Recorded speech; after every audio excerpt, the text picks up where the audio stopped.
The thing that made the difference for me was good priests, sitting down and listening and being present and saying, okay, what is God's perspective on this?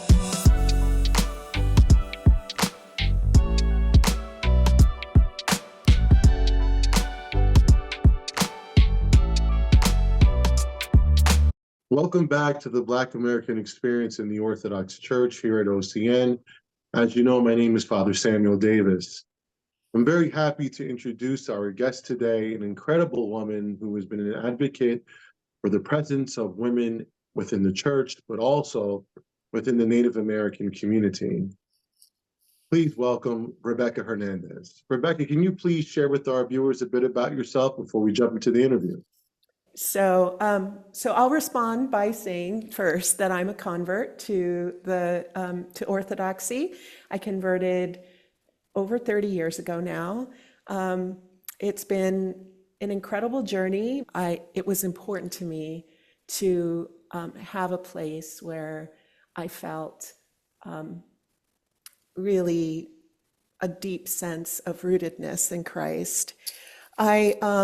I have since, so my background is that my father was Mexican American, my mother was Mescalero and Warm Springs Apache, and I went to school for a long time and studied formally.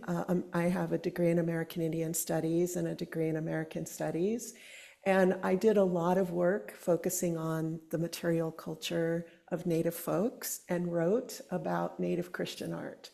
And that's where the door opened for me to learn about Orthodoxy, was because of the art traditions of the Aleut Orthodox in Alaska.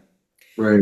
So since that time, I have found myself more and more committed to people appreciating the American Indian experience in this country in relationship to Christianity. I lecture a lot about it, and I think it's such a complex history, but one that is important to reckon with and to appreciate, because it's so woven into the history of the nation and the relationship that Native people have to the nation itself, right? I just returned from my reservation and yesterday and a couple days ago, and every time I'm there, I'm just, you can see the history of the church, and that's I would say the case on about 90% of the reservations in the United States. Thank you so much for sharing a bit of your experience with us. It's uncommon to see a Native American profess Christian faith, much less Orthodox Christian faith. Can you please share with us, what was your experience like coming into the church, and what actually drew you to the Orthodox faith and tradition? Well, I will clarify, this is a common misnomer, but more than 50% of American Indians self-identify as Christian. Oh, thank God. Whether they be urban Indians like me that were born and raised in an urban center and away from their communities, or they grew up on a reservation. Christianity has been here in what is now the United States since contact with Europeans. And in the case of my own people, of course, the other thing I like to be sure people appreciate and understand is that Christianity was brought to the United States by a variety of Europeans who had a whole variety of different ideas about what Christianity was. And the folks that came into the American Southwest, where my tribe is located in New Mexico, were the Spanish. So they brought Catholicism about 230 years prior to the United States becoming a country, or what we refer to in Indian country as the American period. So it's deeply rooted in who we are as a people. Whether Christianity was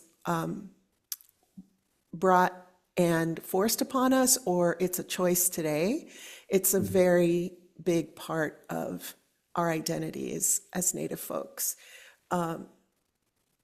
So it's not that uncommon actually, but I will say that it is uncommon, unless you're Alaska Native, to be an Orthodox Native person. So, I have done a lot of guest speaking and had a lot of conversations with people about this. And in all the years I've been doing this, I've met 3 other American Indians that are Orthodox Christian.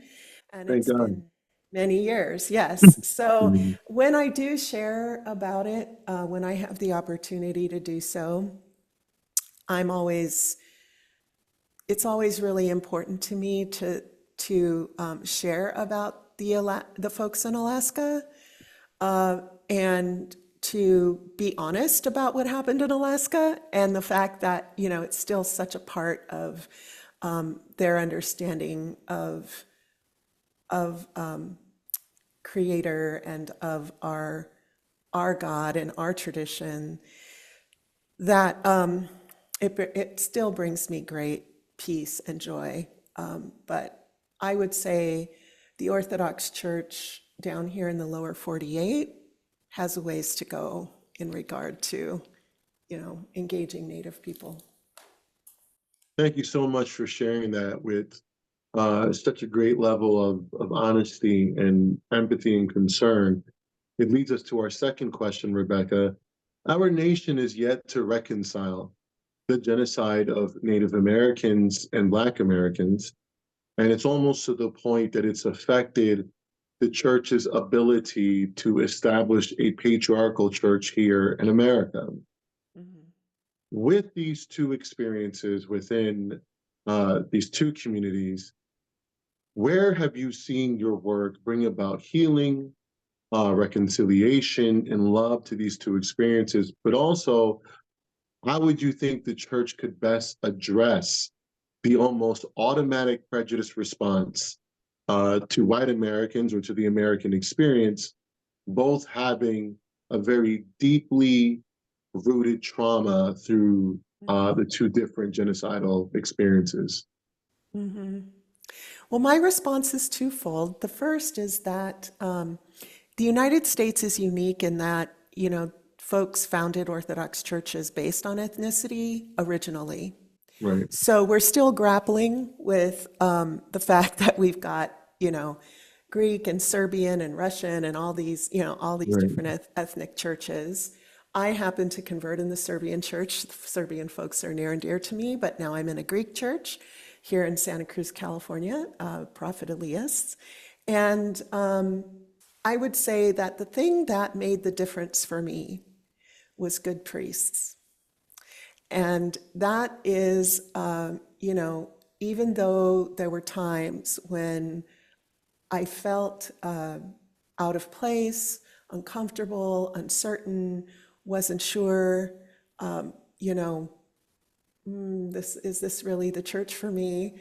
I studied Orthodoxy for about 5 years before I converted because I was a very happy Catholic and stumbled upon the church, as I mentioned, due to the art that I was studying in Alaska. And I think, certainly God's grace played a huge role, but it was having priests that were open to talking to me about what I was experiencing, what I wanted to prioritize in my own Mhm. life, what I was grappling with in questions around my own salvation.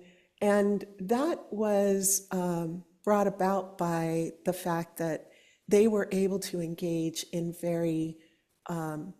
there was a confidential nature to those discussions that I appreciated, but also they were well equipped to answer my questions while also being very sympathetic to the fact that they knew I felt left out.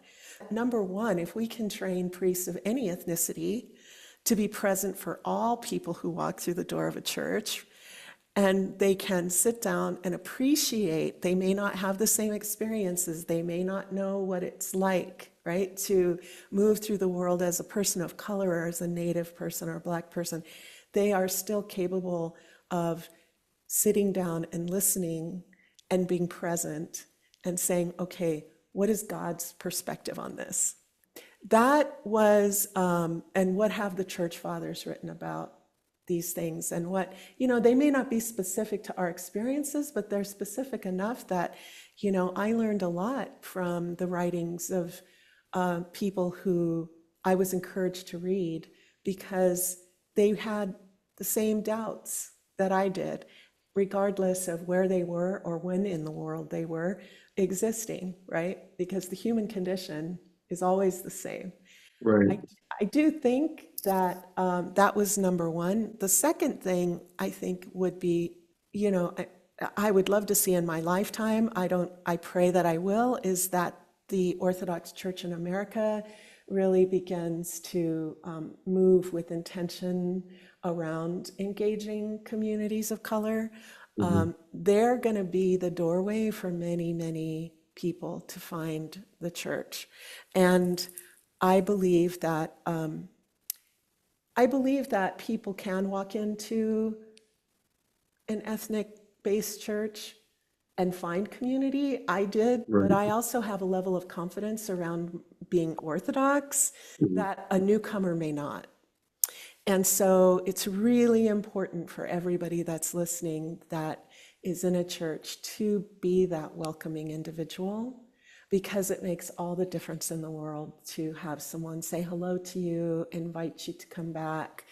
Oh, can I introduce you to our priest? What would you like to know about us? Um, you know, just any questions that allow for that kind of dialogue. And I also, whenever a visitor comes, whomever they might be, I always ask if they'd like to walk around the church with me so I can explain the interior architecture of the space and why it That's looks like incredible. it does. And that's a really great way to get people comfortable, right? And then to point out icons that like would be familiar to anyone, icons of angels, right, on our iconostas. Oh, does that look like an angel? It is an angel. That's Angel Right. Gabriel, right? And just to help people feel like, oh, it's not so unusual, right? It's a place I could fit in. So those are the two things I would say would really help a lot. Rebecca, thank you so much for sharing that. When you were sharing, that experience with our viewers, I just remembered what was it like going through the process of first converting into the church and getting acclimated to the local community, and then even becoming ordained clergy and then diaconate to the priesthood. The process was very much so the same. Thank you so much for sharing that with us. In our pursuit through justice through the Orthodox Tronima, Rebecca, could you please share with us how the virtues of love, freedom, liberty, through the experience of the Orthodox Church have not only affected your life, but how did that affect how you shared your faith with those visitors that were of color, whether it was other Native Americans, Mhm. Black Americans, fellow Latinos? If we have a shared experience being Latino American, please share with us what was that like? Well, I would say that those experiences happened for me both in and out of the church, right? And people ask me questions because I live in a city. I live in Santa Cruz, California, which is probably one of the most secular places anyone could ever live. And so just being a Christian is a bit of a like, what? Right. People are very surprised. People are also very surprised that as a Native person, I'm a Christian. So these opportunities, when the door opens, right, for me to explain or to talk about what being a Christian means to me personally, and why I chose Orthodoxy as the place where I wanted to live that tradition.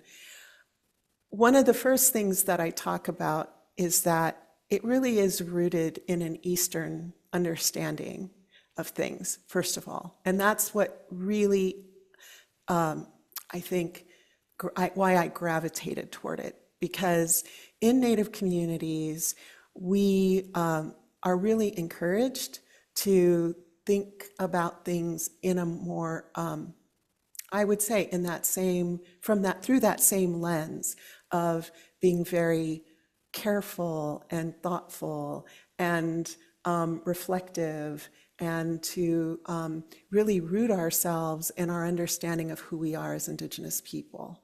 Mhm. So that felt very almost immediately like there was an ease to it in the Orthodox tradition that I believe is one that I brought my Catholic, many of the things I love about the Catholic Church into this space where it didn't feel as rigid. It Mhm. felt more to me like this is maybe perhaps more like a Protestant perspective, like this is a personal relationship that you have with God. He created you and placed you here for a very particular reason. And Mhm. how are you going to live what you say you believe? And I feel that Orthodoxy provides that Mhm. through the tradition of prayer and meditation, through the way that we move through the calendar. Right. That's really, really beautiful to me. It helps me to be mindful of, right? Like, oh, this is a different time of year now, or this is what I need to be doing, or today's Wednesday, or today's Friday, right? And it's not a rote practice, but one that, helps to ground me again and again and again in what I profess to believe, which is that I'm in community with you and all other Orthodox Christians as we strive to bear witness to God. And so when I think about what I appreciate most about Orthodoxy is that when I'm in the space, first I will say that in addition to the comments I made about the ethnic churches, I think each ethnic church has really beautiful traditions as well. Mhm. And so, now that I'm out of this, I'm in a Greek church, I've been embraced. I'm like a Greek now. Right. They're like, True oh, love. hey, we got to do this for your name day and we got to do that, Right. right? And in the Serbian tradition, I have a slava. And so Right. I think it's, it's the gift of sharing not just not just acknowledging our differences, but also about sharing the things that we hold in common. And so freedom, I believe, comes and liberation and those things doesn't come from the spaces we inhabit, but it Mhm. comes from confidence in Mhm. our salvation and in our trust in God, which is the hardest thing of all, right? When we're Right. when we're in the world, it's like, wait a minute, I need to know what's going to happen, God. What is happening here? And I have to return back to the promises that He made to us, which is that, not to fear, right? I was just reading something yesterday that said that quote, "Do not fear," is the most is said the most in the Bible, Mhm. right? Yeah. So to not inhabit a place of fear, which is easy to do right now in the world, it's easy to feel defeated, to feel like God isn't paying attention Mhm. on the big meta level and in many times in my own life, like, hello, Right. right? And I'm here.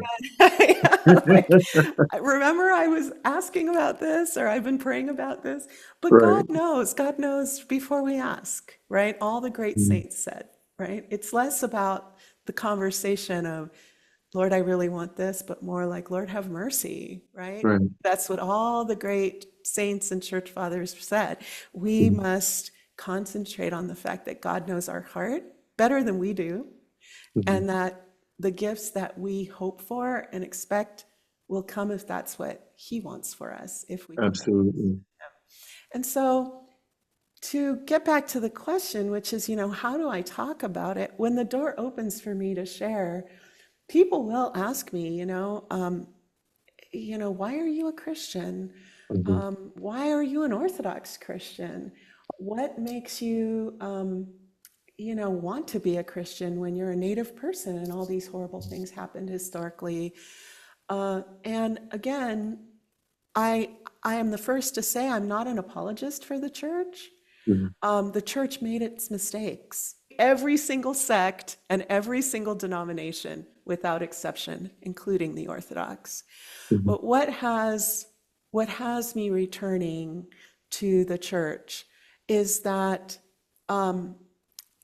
what the people did and what God's messages are two very different things. And Absolutely. when we scratch below the surface and we find that, and we begin to appreciate and own it as our own, and say, okay, well, yeah, there's been some really crummy stuff that's gone down, but this is what the people who brought the faith with a good heart have shared with us, and oftentimes historically protected us, kept on the path to sharing the faith, and that is what I lean into, Mhm. and do I sometimes, you know, yeah, I mean, as a Native person, of course, I get questioned about it a lot, but I think I just keep returning to a quote that I love to share, which is when I was in Alaska. It's kind of, I was a grad student and a kind of naive, and I asked an elder, a Tlingit elder, or no, she was Haida. She had come out for the feast of Saint Herman, Mhm. and I asked her, how does this conflict with your tradition? Mhm. And she looked right at me and said, well, Orthodoxy is our tradition. When when we allow ourselves to come into things with an open heart and learn, we can choose to walk away from it, or we can choose to Right. see ourselves in it. And I think that's been the the, um, the gift of my experience, is that God has really put people in my path that have shared the faith with me and helped me along in ways that they probably don't even know. Mhm. But it kept me going, and it kept me confident that I was in the right place. And every day we should just try to do that for one another, because Mhm. we don't know how we're changing people's lives. Even being on this call with you, right? We don't know the people that will hear this conversation and think, oh, that's, you know, cool. Right. You're singing my song. Yeah. Rebecca, thank you so much for sharing those words, because I do truly believe that your response to this last question would definitely be helpful, not only to other Native Americans, but Black Americans as well, as we see that both of our communities are really moving forward with a clearer understanding of the Orthodox faith and her Hmm. tradition.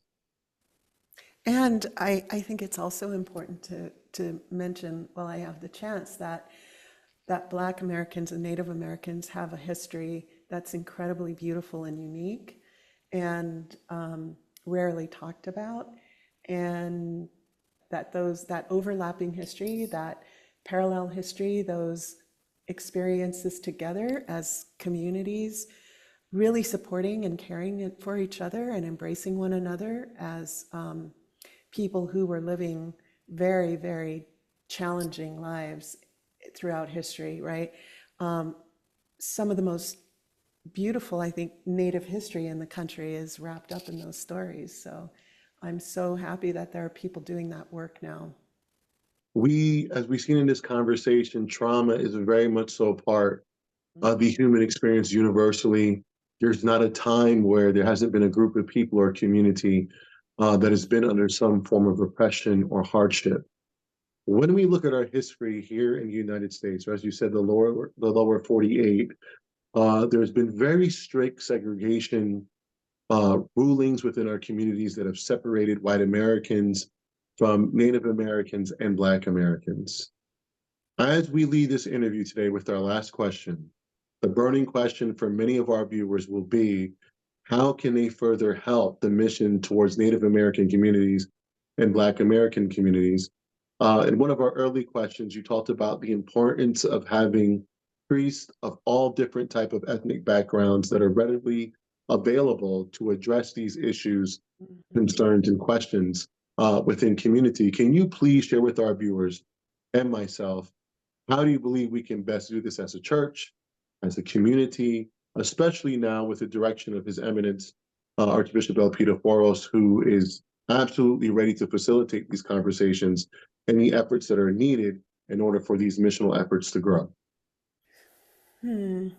Well, first and foremost, I would say prayerfully, Mhm. because there's a lot of, I, you know, in the course of my own life and in the work that I've done, I see so many people come in and say they want to do something. Right, Okay, we want to bring this faith to you, or we want to bring this, or we want to do. And there's very little coming from the community itself. right, And that would be my number one, my number one recommendation, because I can't tell you how many calls I get a month about what can I do, what can I do, what can I do. Well, first of all, it's listen. mhm, So you want to do some good work in any community of color, then you've got to go and listen and find out from people, have an open, uh, an open house and have people mhm. come in. And if they have questions, listen to them. What would bring them to the church? What Right, would make them feel less indifferent towards Christianity? Where they're living it culturally, but not day to day, right? There's lots of cultural Orthodox and Catholics and Protestants that go to church a couple times a year because they know right, they should, or they get married in the church, or they baptize their children, but they don't come to church on Sunday and they're not engaged. So what would make that work? And or for them so that they would want to be there and want to engage in the practice of Christianity every day, not just once in a while. So that's the first thing I would recommend. And, you know, there's lots of ways individual churches can do this by mhm, having an open house, having open, come visit our church. What's inside this church, right? Like put mhm. ads out and do it on a Saturday and have people come in because people walk by our churches and wonder what's going on in there, right? It's kind of Right, mysterious. Um, and have folks that are friendly and and excited to share, be there to welcome, and then literally just have folks sit down in the pews and ask, what would it take, right, for you to come to church here? Or right, what kinds of questions do you have about our church? Do you have questions about if you're allowed to come here if you're not Orthodox? I mean, just mm, the bare basics, right?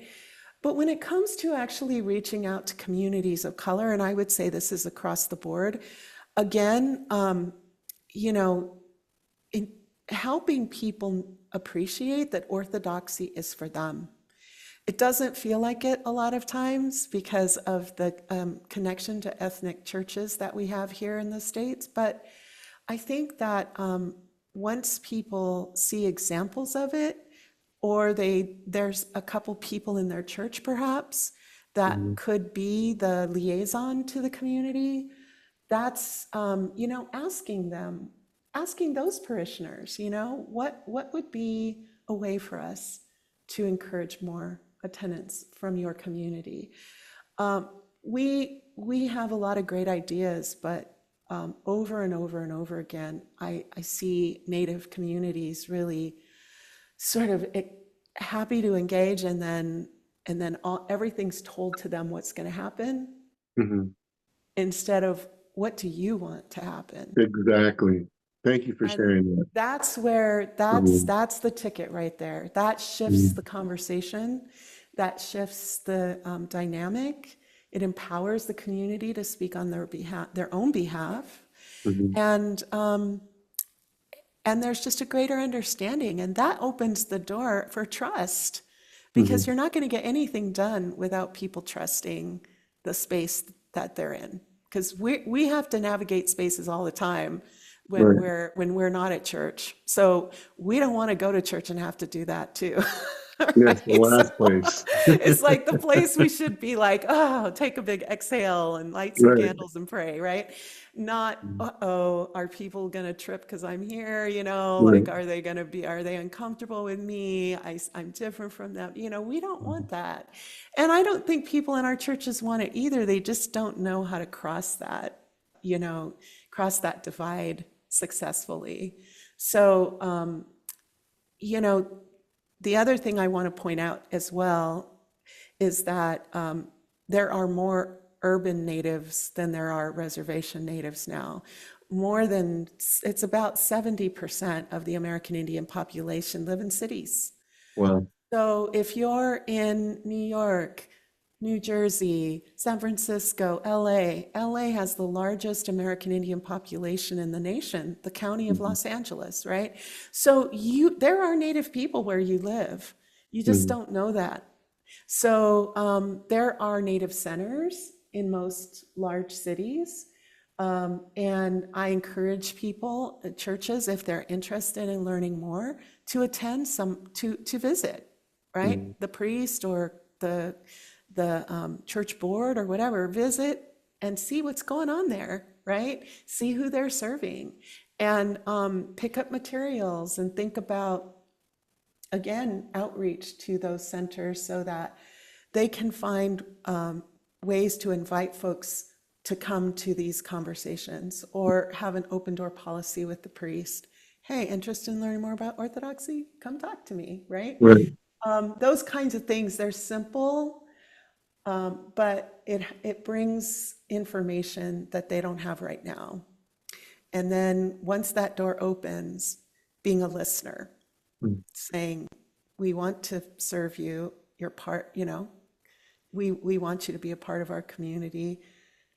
Would you be open to bringing folks in to talk to us about what that could look like? Mhm.